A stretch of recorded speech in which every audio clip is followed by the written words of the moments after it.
What's going on, guys? This is the Red Rogue, and today we're talking about one of the most pack rat things some of us WoW players do. Collect a pile of mounts that we'll probably never use just to get those sweet meta achievement mounts.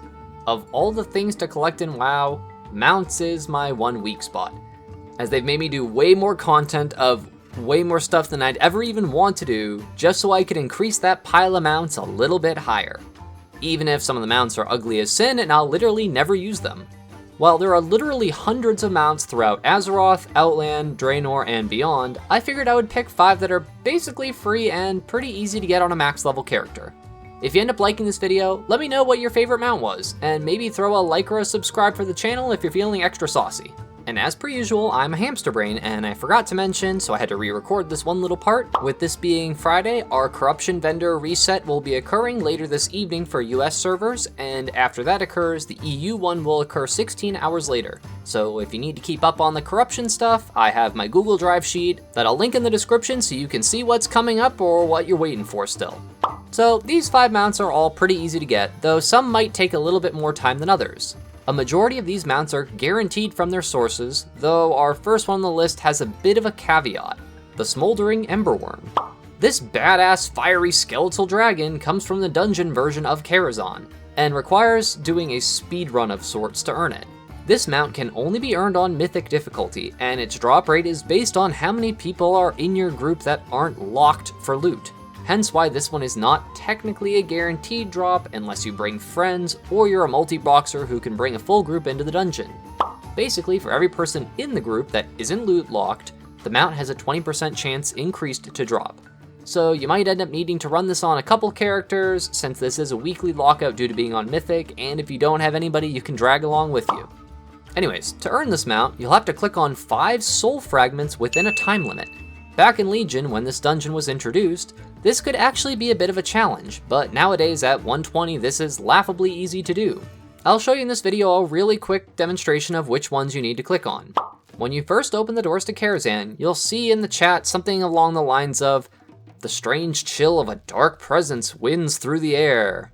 Once it says this, your timer to reach the first crystal has begun, which is about 8 minutes. Obviously at max level this should be a non-issue, unless you get lost, so I'll do a time-lapsed version of the run really quick for you guys. The first one is in the center of the audience section of the Opera Hall after completing the Opera battle.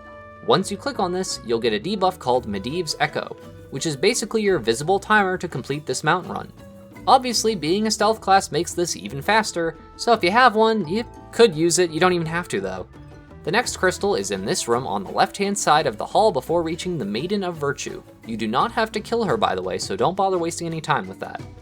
Once you get this one, you'll head back to the main balcony area and jump over this ledge here and beat up Morose and his gaggle of friends, revealing the third crystal. The next one is in the Spider Catacombs beneath Karazhan, which you reach by heading down the large flight of stairs and hanging a left here.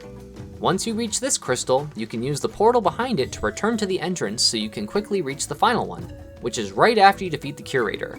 To reach the Curator, you'll take a left at the start and head up this ramp/stairway looking thing that wraps around the outside of Karazhan, eventually reaching the hallway he patrols.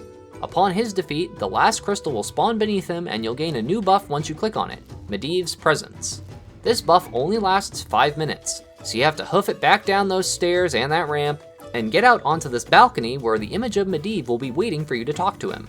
Once you do, you'll gain the achievement One Night in Karazhan if you haven't done this before, and a little dialogue will commence before the boss Nightbane will spawn.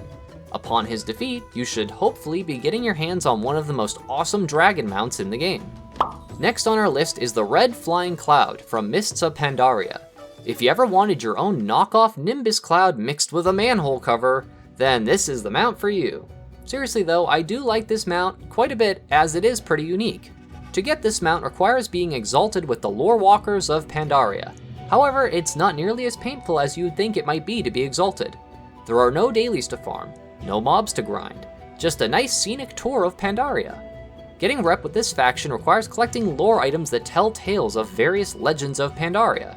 Each zone has a series of lore items in it, and once you collect them all for whatever tale you're working on, you will get an item in the mail.